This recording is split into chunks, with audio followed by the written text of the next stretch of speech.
Inilah keyakinan kami bahwa tidak ada yang mustahil bagi Tuhan, sebab kami tahu Tuhan kami berkuasa dan kami tahu Tuhan kami mampu melakukan segala sesuatu. Kami pun ada boleh memuji, memuliakan Tuhan semua karena Tuhan.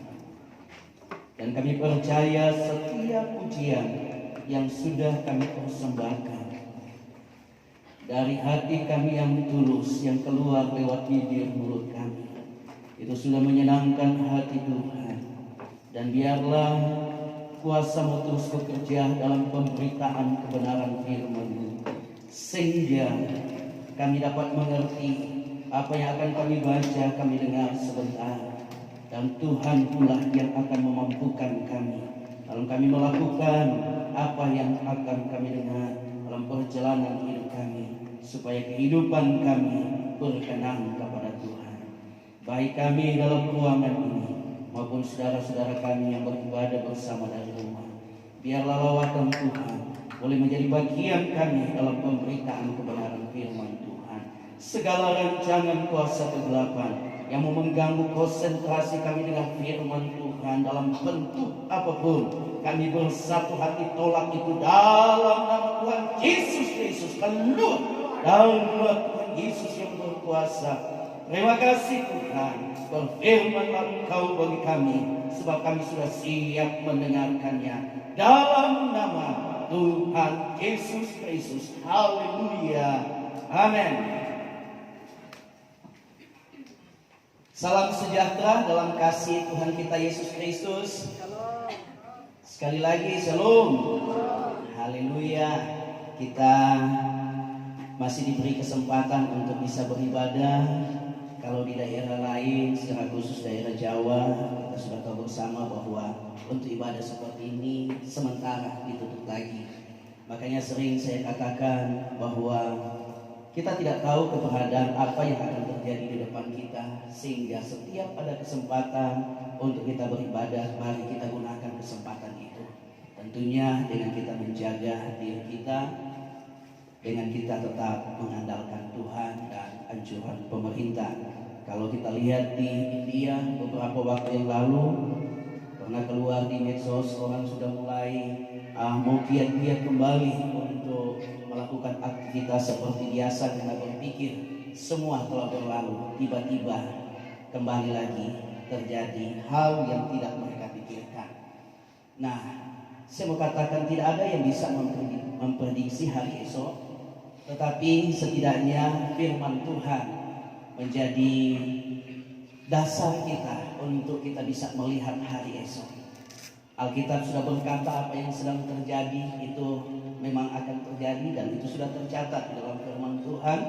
Namun sebagai orang yang percaya, Alkitab berkata di dalam Ibrani pasal yang ke-10 ayat 25 bahwa kita harus semakin memperkuat persekutuan kita dengan umat-umat Tuhan dalam beribadah kepada Tuhan. Saya percaya bahwa apa yang disampaikan oleh Paulus dalam ayat itu bukan suatu hal yang biasa-biasa. Bukan cuma dia melihat kondisi keadaan saat itu, tetapi dalam pengaruh kuasa Roh Kudus, dia mampu melihat keberadaan akhir zaman, sehingga dia menyampaikan nasihat seperti itu. Nah, mari kita sebagai orang yang percaya kepada Tuhan, kita tangkap itu. Jadi kita pergunakan setiap kesempatan selagi masih bisa. Jadi teman saya mesti ingat yang di Jakarta bilang, kita sudah mau lewati masa ini, kita sudah mau ibadah seperti biasa lagi. Tiba-tiba dengan keadaan sekarang sampaikan, ditunda lagi. Haleluya. Nah, jadi kita jangan menunggu wabah ini selesai baru kita mau beribadah. Tetapi mari setiap kesempatan yang ada kita gunakan, karena kita tidak tahu apa yang akan terjadi esok dan seterusnya. Selagi kita diberi keluasan, selagi kita diberi kebebasan dengan protokol kesehatan untuk beribadah, mari manfaatkan itu agar supaya kehidupan kita dapat berkenan kepada Tuhan. Karena itu yang dicari Tuhan. Mari tidak berlambatan, kita akan sama-sama membaca satu bagian kebenaran firman Tuhan. Amsal pasal yang keempat ayat yang ke-23. Amsal 4 ayat yang ke-23. Kalau sudah dapat, baik kita di dalam ruangan ini maupun yang dari rumah, sama-sama kita akan membacakannya. Mari kita berdiri. Dalam hitungan yang ketiga kita serentak membacakannya. Amsal 4 ayat 23. 2, 3.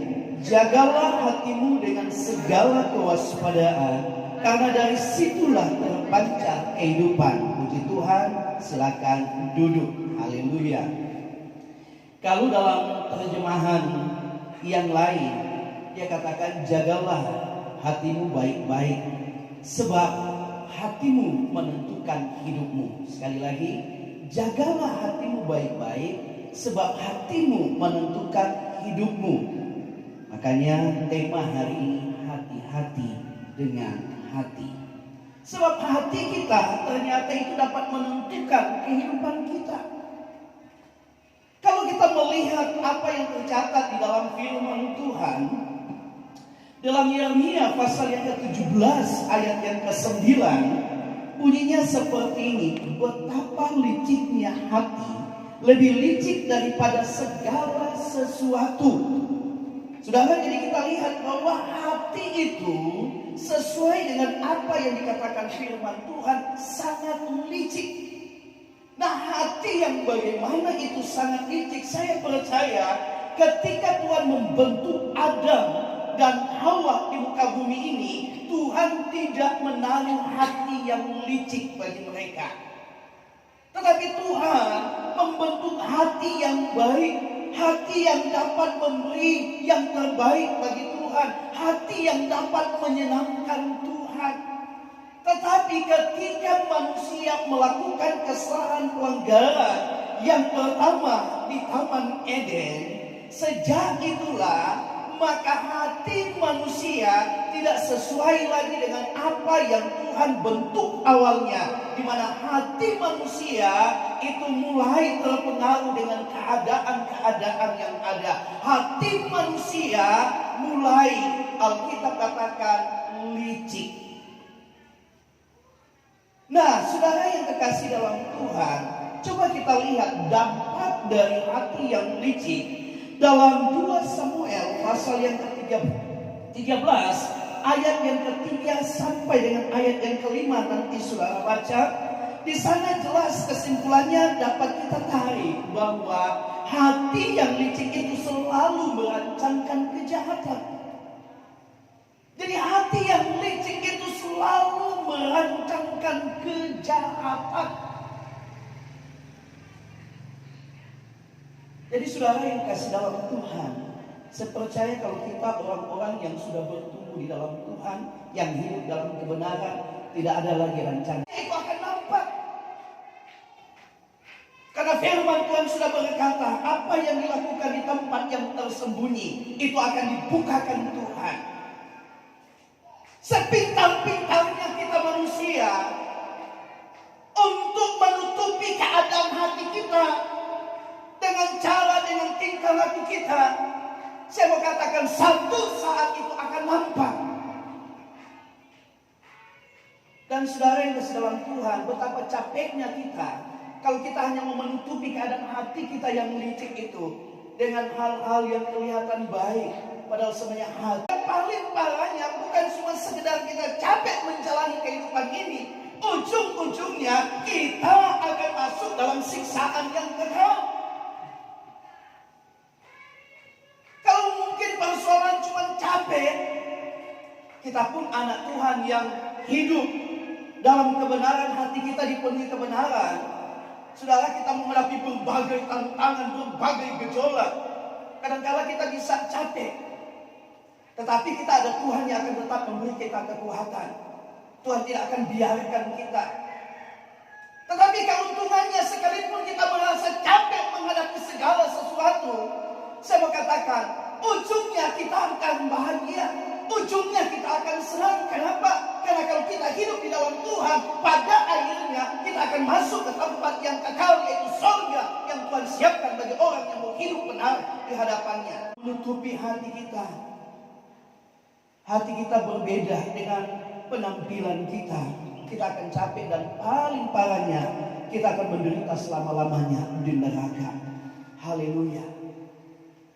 Mengapa kita perlu begini? Jagalah hatimu dengan segala kewaspadaan, karena dari situlah terpancar kehidupan. Tadi Alkitab katakan bahwa hati kita ini menentukan hidup kita. Mau bagaimana kehidupan kita di depan, itu ditentukan dengan keadaan hati kita. Makanya mari jaga baik-baik hati kita.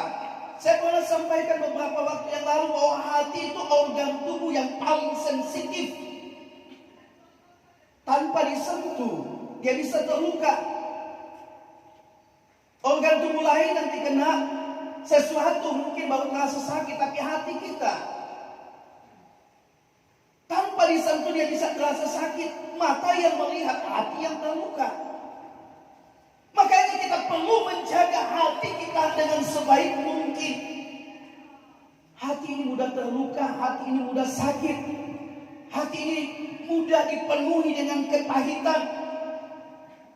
Makanya kita perlu menjaga hati kita. Bagaimana kita lihat suatu saat Maria dan Harun tidak mampu. Maria dan Harun tidak mampu menjaga hati mereka. Menjaga hati mereka, akhirnya apa yang terjadi? Mereka kena kusta. Kenapa? Karena mereka tidak mampu lagi menjaga hati. Mata memang berpengaruh terhadap hati kita. Tetapi saya percaya kalau kita punya pandangan seperti pandangan Tuhan, kalau kita punya pikiran seperti pikiran Tuhan, hati kita akan senantiasa dipenuhi damai sejahtera. Amin. Hati kita akan senantiasa dipenuhi dengan hal-hal yang baik. Tapi kalau mata kita, cara pandang kita tidak sama seperti Tuhan, cara berpikir kita tidak seperti Tuhan, maka hati kita ini mudah rusak dengan hal-hal yang tidak baik. Akan dipenuhi oleh 13 macam perkara jahat. Itu ayat hafalan kita. 3 macam perkara jahat ini akan mudah masuk dalam hati kita kalau kita tidak menjaga hati kita dengan sebaik mungkin. Nah, bagaimana kita sebagai orang yang percaya ketika kita mengalami hal yang demikian? Mungkin kita terluka atas perlakuan orang, atas ketidakadilan yang kita alami. Apa yang harus kita buat? Apa yang harus kita lakukan? Kalau orang dunia yang memiliki pola pikir dunia, maka dia akan balas kejahatan dengan kejahatan. Maka dia akan berupaya untuk melakukan hal yang sama terhadap orang yang melakukannya. Tetapi kita sebagai orang yang percaya kepada Tuhan itu beda. Menghadapi situasi hal-hal yang demikian, tadi pujian katakan, kalau kita mengalami sesuatu, datang saja sama Tuhan, bawa sama Tuhan. Sebab solusinya ada pada Tuhan. Cara kita menanganinya beda dengan orang-orang yang tidak mengenal Tuhan. Firman Tuhan katakan Mazmur pasal yang ke-10 ayat 14 bilang begini. Engkau memang melihatnya, sebab engkaulah yang melihat kesusahan dan sakit hati, supaya engkau mengambilnya ke dalam tanganmu sendiri. Kepadamulah orang lemah menyerahkan diri, untuk anak yatim engkau menjadi penolong. Jadi kita lihat bahwa keadaan hati kita itu terbuka di hadapan Tuhan. Tidak ada yang bisa kita sembunyikan. Tidak ada. Semuanya terbuka dalam pandangan Tuhan. Dan Tuhan senantiasa siap untuk memulihkan hati kita manusia yang mengalami mungkin luka, ada akar pahit dan sebagainya. Tuhan mau memulihkannya. Persoalannya, adakah kita mau bawa keadaan hati kita kepada Tuhan, atau kita hanya mau simpan itu, tanggung itu sendiri? Orang yang percaya kepada Tuhan, saya katakan tadi, menghadapi semuanya itu, dia mau datang, dia mau bawa kepada Tuhan. Amin. Haleluya. Saudara yang kasih dalam Tuhan, hati kita punya peran penting dalam hidup saya dan saudara. Hati kita turut menentukan masa depan kita. Oleh sebab itu mari hati-hati dengan hati kita. Jaga dia dengan sebaik mungkin. Jangan buka celah, jangan beri kesempatan pada iblis kuasa kegelapan untuk menaburkan hal-hal yang tidak berkenan kepada Tuhan. Haleluya. Saudara, keadaan hati dapat juga menentukan perkataan kita.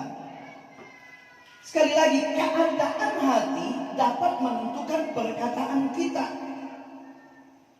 Makanya kita perlu hati-hati dalam menjaga hati kita ini.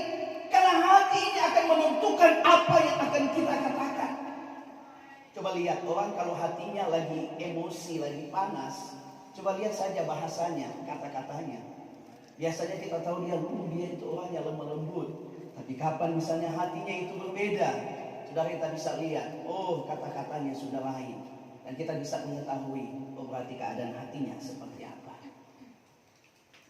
Jadi hati ini menentukan perkataan kita. Lukas pasal yang ke-6 ayat yang ke-45 bilang begini.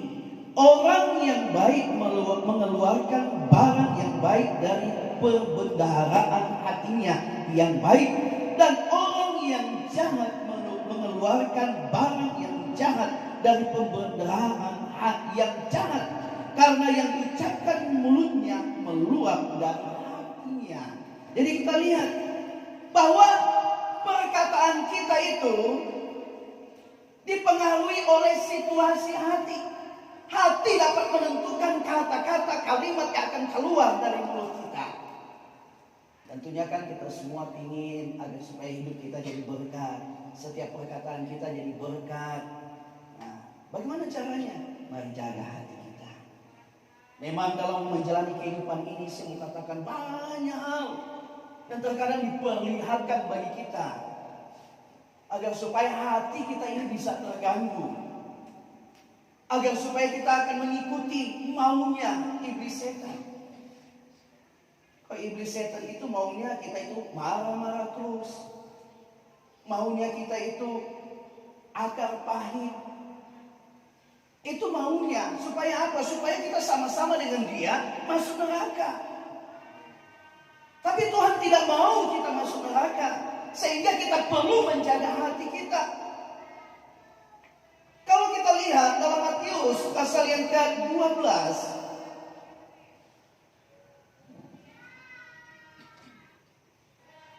ayat yang ke-34, hai kamu keturunan ular beluda, bagaimanakah kamu dapat mengucapkan hal-hal yang baik sedang kamu sendiri jahat, karena yang diucapkan mulut meluap dari hati. Jadi saudara yang kasih dalam Tuhan, kita sebagai orang yang percaya kepada Tuhan, sering saya katakan kita tidak bisa berkata, oh mulutnya begitu tapi hatinya baik. Tidak. Apa yang ada keadaan hati kita itu akan membuat kalimat-kalimat keluar meluncur dari mulut kita. Makanya yang pertama yang perlu kita lakukan, bagaimana caranya kita menjaga hati ini. Bagaimana supaya hati kita ini tidak dipenuhi dengan kejahatan, supaya kata-kata yang baik, kata-kata yang menjadi berkat itu yang keluar dari mulut kita. Sebab suatu saat nanti setiap perkataan kita itu akan kita pertanggungjawabkan. Dalam Matius pasal yang ke-12 ayat 36 sampai 37 dia bilang begini. Tetapi aku berkata kepadamu, setiap kata sia-sia yang diucapkan orang harus dipertanggungjawabkan pada hari penghakiman. Karena menurut ucapanmu engkau akan dibenarkan, dan menurut ucapanmu pula engkau akan dihukum. Jadi jelas bahwa kita harus menjaga hati kita supaya yang keluar itu perkataan yang baik, karena perkataan itu suatu saat akan kita pertanggungjawabkan pada hari penghakiman. Makanya tidak heran kalau Ayub katakan, aku menarik ucapanmu. Ini kata-kata sia-sianya dia tarik semua. Kenapa Ayub menyadari suatu saat itu akan diperhadapkan dalam pengadilan. Kita mungkin dulunya mungkin seperti Ayub, ada kata-kata yang tidak benar yang sempat keluar. Mari setelah kita sadar, oh ternyata itu salah, minta ampun sama Tuhan, tarik semua kata-kata kita. Mungkin sebagai orang tua pernah mengungkapkan kalimat-kalimat yang mengutuk anak, tarik semua itu. Anak mungkin sebagian pernah mengeluarkan kalimat-kalimat yang mengutuk orang tua, tarik itu. Karena itu akan kita pertanggungjawabkan di hari penghakiman nanti. Kenapa? Kita perlu menjaga pula perkataan kita. Karena kita katakan dalam Bilangan pasal yang ke-14 ayat yang ke-28 bilang begini.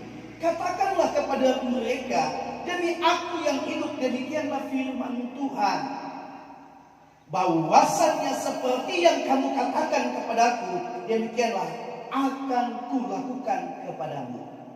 Jadi sekali lagi, mari biasakan kita mengeluarkan kata-kata yang positif.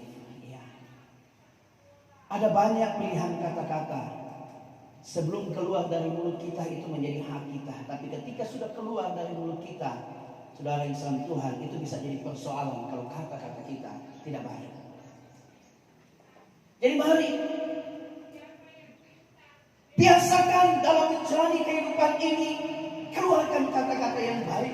Saya pernah sampaikan beberapa waktu yang lalu di satu tempat di daerah sana, bagaimana seorang bapak yang hidupnya, saudara, awalnya itu mabuk, hidupnya ya tidak benar lah. Jadi sering dia maki-maki anaknya. Terus suatu saat dia dengar firman Tuhan bahwa kata-kata itu menentukan kehidupan orang yang kita katakan. Karena kata-kata kita itu adalah kata-kata yang bisa mempengaruhi. Coba kita kan pernah alami dulu. Kalau misalnya orang bilang, oh kamu memang tidak bisa. Lama-lama hati kita merespon itu. Oh iya, ternyata saya tidak bisa. Sehingga dalam melakukan segala sesuatu selalu terhalang dengan kata tidak bisa. Padahal bisa. Cuma kalau sudah terpengaruh dengan bahasa yang sering didengar, sayang kita menjadi seperti itu. Padahal bisa, tapi kita selalu menganggap diri kita tidak bisa. Nah, bapak ini ketika dia mendengar firman Tuhan seperti itu, dia pulang rumah suatu saat dia marah sekali sama anaknya. Tapi sudah beda. Biasanya kalau dia marah, semua nama-nama di kebun binatang itu keluar dari mulutnya.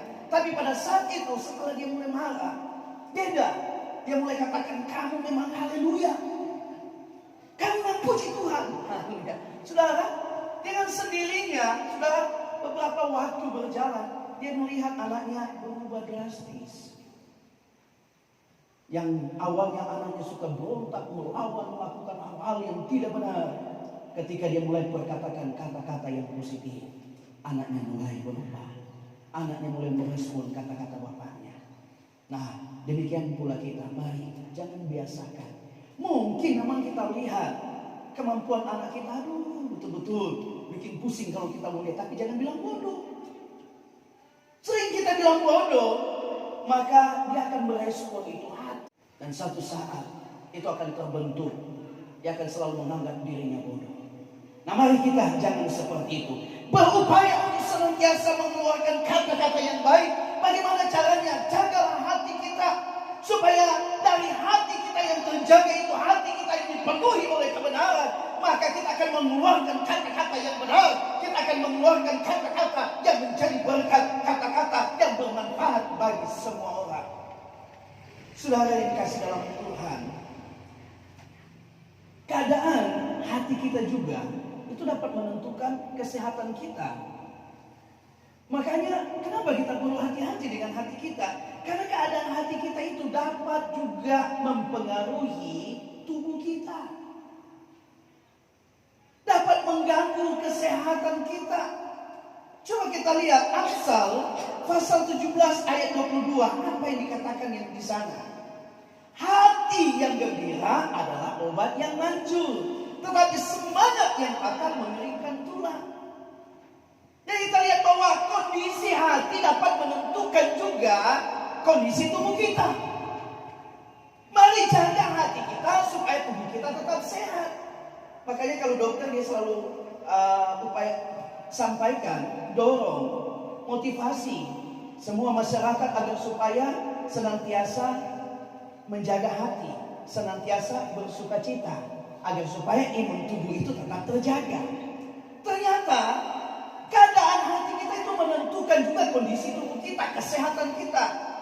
Jadi kalau kita mau agar supaya tubuh kita sehat, mari jaga hati kita. Karena saya katakan tadi, banyak hal yang bisa membuat hati kita ini terganggu. Melihat sesuatu yang tidak sesuai dengan maunya kita, hati ini bisa terganggu. Tetapi mari belajarlah merespon segala sesuatu sesuai dengan kebenaran firman Tuhan. Mari merespon segala sesuatu itu sama dengan cara Tuhan merespon. Tuhan sudah memberikan contoh di Alkitab. Apapun yang terjadi, Tuhan selalu berpikir bahwa itu dalam rancangan Bapa di sorga. Sehingga dia selalu merespon dengan positif. Mari apapun itu, respon dengan positif. Jangan gara-gara contoh kita menelpon orang 10 kali ditelepon, tidak angkat-angkat, kita sudah marah-marah. Mulai pikir-pikir yang tidak-tidak, memang jangan begini-begini. Iblis akan manfaatkan itu, dia mulai tabur hal-hal yang tidak benar. Dia itu memang lalu begini-begini, jadi sudah tambah lagi pikiran jahat. Padahal itu orang HP-nya ketinggalan. Tapi kita sudah marah-marah, sudah pikir yang tidak-tidak. Responlah segala sesuatu itu dengan baik. Mungkin dia ketinggalan HP. Atau mungkin kalau lagi kita bicara tiba-tiba mati, lowbat HP-nya. Atau sinyalnya terganggu. Kan kadang-kala kan kita kalau lagi serius-seriusnya tiba-tiba dimatikan. Kadang-kala memang ini orang ini tidak tahu etika dan sebagainya apa semua. Padahal sebenarnya bukan seperti itu. Faktanya beda. Maka berupayalah selalu untuk merespon segala sesuatu itu dengan positif. Karena kalau kita cuma mau melihat dari sisi negatif, semuanya akan jadi jelek. Coba kita bandingkan. Kalau kita mau menilai orang cuma negatifnya, hal yang baik yang dia buat apa semua tidak ada artinya. Betul tidak? Kita akan pikir dia itu memang begitu. Karena setiap ini yang selalu kita lihat dari orang itu sisi negatifnya. Tidak pernah kita melihat dari sisi positifnya. Belajarlah kita untuk melihat orang dari sisi positif, supaya hati kita ini terjaga. Amin. Karena kalau kita cuma mau melihat orang dari sisi negatif, hati kita ini mudah sekali terluka. Lihatlah orang itu dari sisi positifnya. Sisi negatifnya jadikan pelajaran buat kita saja. Amin. Kita belajar melihat orang itu dari sisi positifnya. Hati perlu dijaga. Kita perlu berhati-hati dengan hati kita. Kenapa? Karena Tuhan bukan melihat penampilan luar kita, tapi Tuhan melihat hati kita. 1 Samuel pasal yang ke-6 ayat yang ke-7 bilang begini. Tetapi berfirmanlah Tuhan kepada Samuel, janganlah pandang parasnya atau perawakan yang tinggi, sebab aku telah menolaknya. Bukan yang dilihat manusia, yang dilihat Allah. Manusia melihat apa yang di depan mata, tetapi Tuhan melihat hati. Jadi kenapa kita perlu berhati-hati dengan hati kita? Kita perlu menjaga dengan sebaik mungkin. Karena Tuhan itu bukan melihat penampilan kita. Amin. Tuhan melihat hati kita.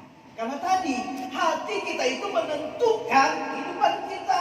Hati kita itu menentukan cara kita berpikir. Hati kita itu menentukan kata-kata yang akan keluar dari mulut kita. Hati kita itu menentukan tindakan-tindakan kita.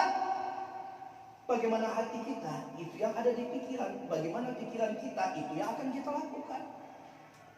Oleh karenanya, mari jaga hati. Mazmur pasal yang ke-17 ayat 3. Bila engkau menguji hatiku, memeriksanya pada waktu malam dan menyelidiki aku, maka engkau tidak akan menemukan suatu kejahatan mulutku tidak terlanjur. Jadi kita lihat, pemazmur tahu bahwa Tuhan itu selalu memeriksa hati.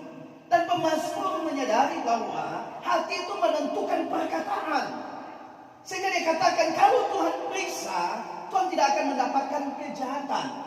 Dan kalau Tuhan memeriksa, mulutnya tidak terlanjur berkata-kata yang tidak benar. Kenapa? Karena hatinya terjaga dengan baik. Saudara, dalam menjalani kehidupan ini, kita harus melupakan dua hal. Apa yang harus kita lupakan? Yang pertama, kebaikan yang kita lakukan terhadap orang lain. Sebab apa yang kita buat, yang kita lakukan, percayalah pahalanya dari Tuhan. Amin. Sebab kalau kita selalu mengingat kebaikan yang kita lakukan terhadap orang lain, saya mau katakan ada peluang untuk iblis mempengaruhi kehidupan kita, di mana kita akan mengharapkan balasan dari orang itu. Makanya tidak heran kenapa orang selalu berkata, tidak tahu dirinya dia. Dulunya dia begini-begini, saya buat dia begini. Tapi sekarang begini. Kenapa? Karena kita selalu ingat kebaikan-kebaikan yang sudah kita buat, yang sudah kita lakukan. Saudara yang disayang Tuhan, tugas kita lakukan saja yang baik. Dan tidak perlu kita ingat, yang penting kita sudah lakukan. Intinya bahwa balasan dari Tuhan itu pasti menjadi bagian kita. Amin. Itu pasti. Kadang-kala kan ada orang yang datang pada kita, masih kau ingat dulu saya mengalami begini-begini, kau yang tolong. Kita akan bilang, kapan itu? Saya sudah lupa.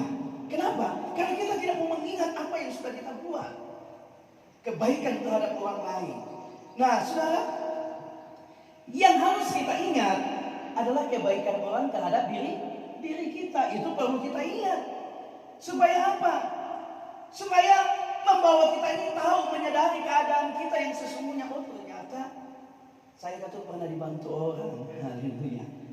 Itu akan menutup pintu roh kesombongan menguasai kehidupan kita. Sehebat-hebatnya kita, ketika kita melihat kebaikan orang, saya kata begini karena pernah ada yang bantu. Oh, karena si ini. Oh, dia pernah buat begini terhadap saya. Sehingga menutup pintu roh kesombongan untuk masuk dalam kehidupan kita. Jadi yang pertama, mari kita lupakan kebaikan yang kita buat terhadap orang. Ingat bahwa apapun yang kita lakukan, sekecil apapun, itu tidak pernah sia-sia kalau kita lakukan di dalam Tuhan. Balasan dari Tuhan pasti menjadi bagian kita. Kemudian yang kedua, yang harus kita lupakan dari hidup kita, itu kesalahan yang orang buat terhadap kita.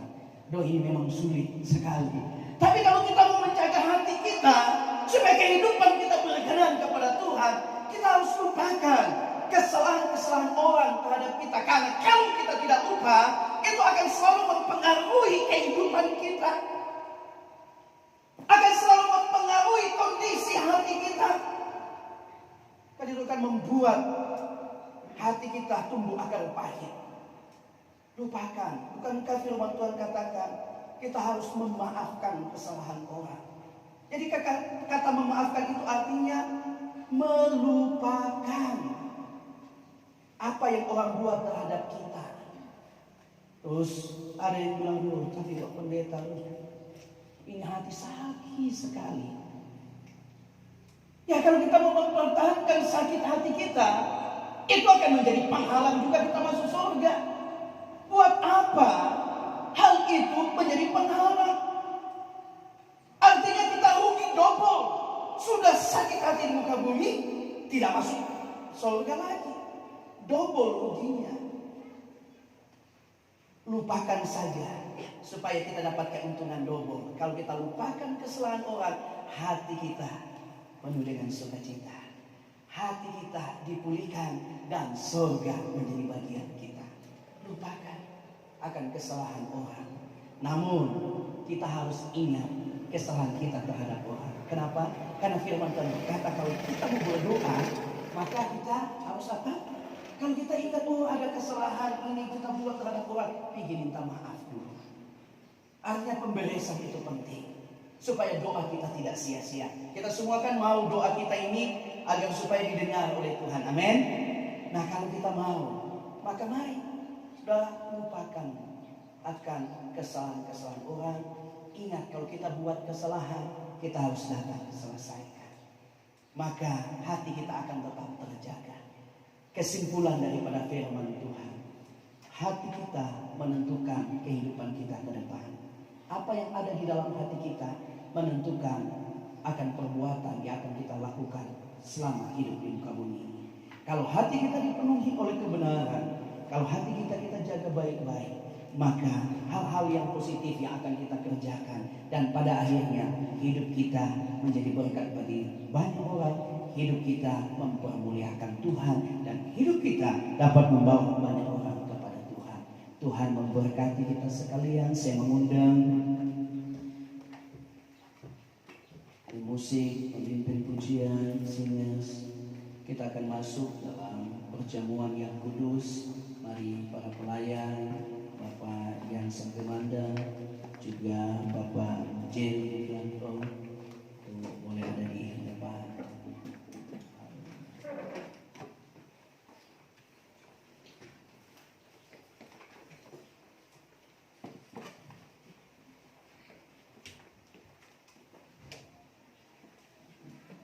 Kita tunduk kepala, kita berdoa. Kasih dan kebaikan Tuhan senantiasa memenuhi hidup kita. Tuhan yang baik yang senantiasa memelihara dan menuntun hidup kami. Kami sudah dengar firman Tuhan. Kami tahu bahwa terkadang kehidupan kami diuji lewat peristiwa yang terjadi bagi kami. Untuk Tuhan mau melihat kondisi hati kami. Kami menyadari bahwa Tuhan mau dalam setiap ujian itu agar kami umat-umat-Mu senantiasa terjaga hati kami, supaya Tuhan tetap disenangkan dan kami tetap kuat menjadi berkat dimanapun kami berada. Terima kasih Tuhan. Kami menyadari terkadang setelah kami mendengar firman Tuhan, terkadang hal itu langsung kami alami untuk kami praktekkan dalam hidup kami. Oleh sebab itu, kami mohon kekuatan Tuhan, kami mohon kemampuan Tuhan, supaya kami mampu melewati proses demi proses sehingga hati kami tetap terjaga. Kami mau menyatu dengan tubuh dan darah Tuhan. Sebelum kami menyembah Engkau, Tuhan menguduskan roti anggur ini. Biar ini bermanfaat bagi kami. Tuhan urapi para pelayan, sehingga setiap umat-Mu yang menerima roti anggur ini diberkati oleh Tuhan. Ampuni kami Tuhan kalau ada kesalahan. Kuduskan kami. Kami pun mengampuni kalau ada orang yang bersalah terhadap kami. Sebab kami mau apa yang kami lakukan saat ini menjadi berkat bagi kami, bukan menjadi kutuk. Oh haleluya, amin. Kami siap melaksanakannya dalam nama Tuhan Yesus Kristus. Haleluya, amin. Kita angkat satu pujian.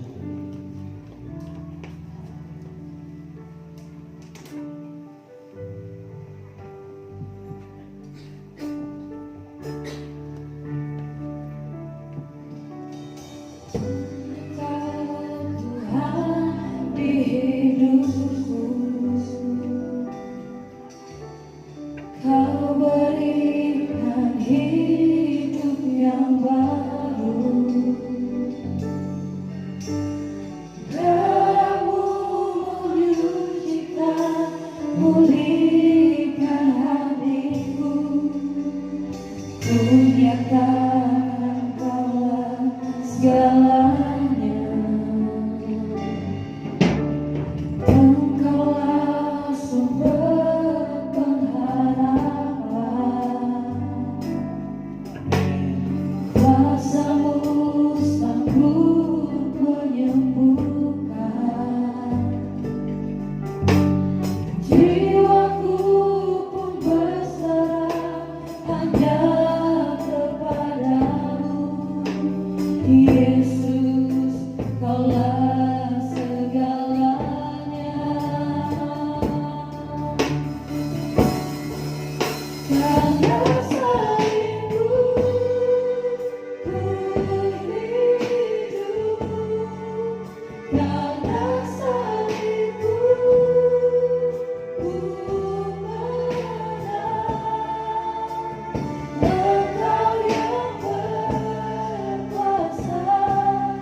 Mari Bapak Ibu, roti yang ada di tangan kanan kita angkat melebihi kepala kita.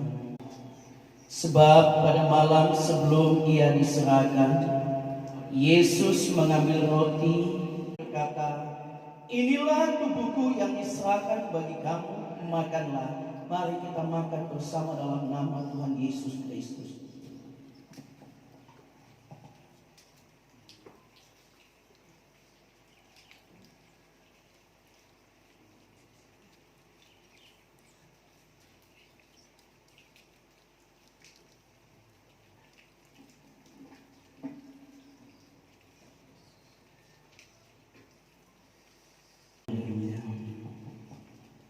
Terima kasih, terima kasih, terima kasih.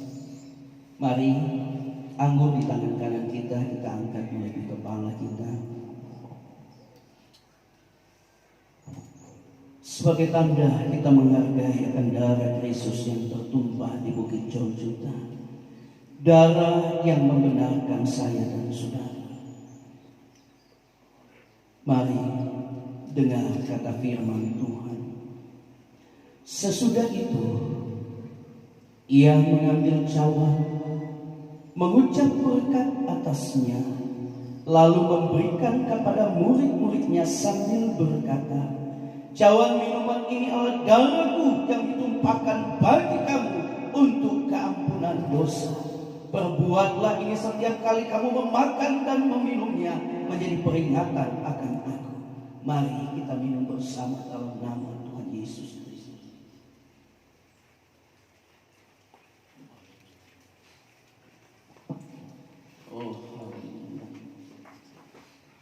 Haleluya, terima kasih.